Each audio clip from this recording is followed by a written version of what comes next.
Khelo India, Commonwealth, Olympics ఇలా ఏ పోటీలు నిర్వహించినా వాటిలో తెలంగాణకు అవకాశం కల్పించాలని తెలంగాణ స్పోర్ట్స్ హబ్ తీర్మానం చేసింది.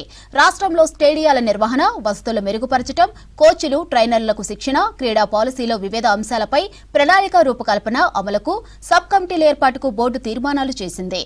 ఇక తెలంగాణ స్పోర్ట్స్ హబ్ బోర్డు మొదటి సమావేశం హైదరాబాద్ లో జరిగింది.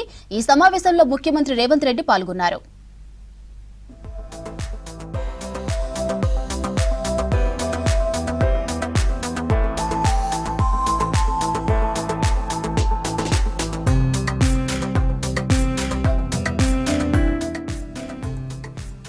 జాతీయ, అంతర్జాతీయ స్థాయిలో క్రీడా విధానం, క్రీడల ప్రోత్సాహం విషయంలో ప్రతి ఒక్కరూ హైదరాబాద్ గురించి మాట్లాడుకోవాలనేదే తన లక్ష్యమన్నారు సీఎం రేవంత్ రెడ్డి.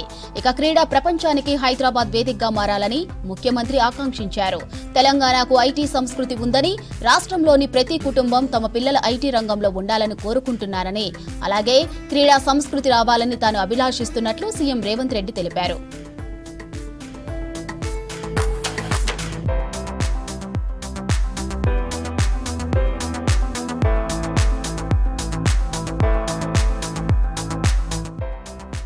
ఇక క్రీడా రంగం ప్రోత్సాహానికి అనుగాను గతంతో పోల్చితే 16 రెట్లు బడ్జెట్ పెంచామని సీఎం వివరించారు.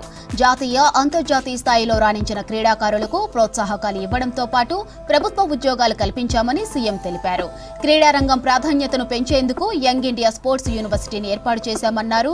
ఇక హైదరాబాద్ తో పాటు తెలంగాణ వ్యాప్తంగా పెద్ద ఎత్తున స్టేడియాలు, అధునాతన పరికరాలు అందుబాటులో ఉన్నా ఆశించిన స్థాయిలో ఫలితాలు లేవని, వాటిని సమగ్రంగా సద్వినియోగం చేసుకోవడంతో పాటు క్రీడా రంగంలో తెలంగాణను అగ్రగామిగా నిలిపేందుకు బోర్డు తగిన కార్యాచరణ ప్రణాళిక రూపొందించాలని సీఎం కోరారు.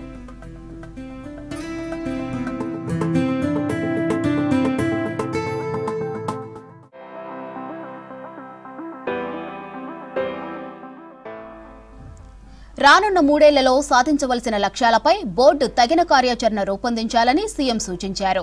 ఈ సమావేశంలో క్రీడా వ్యవహారాల శాఖ మంత్రి వాకిటి శ్రీహరి, ప్రభుత్వ ప్రత్యేక ముఖ్య కార్యదర్శి Jayesh Ranjan, Telangana sports authority chairman Sivasena Reddy, MD Soni Baladevi పాల్గొన్నారు.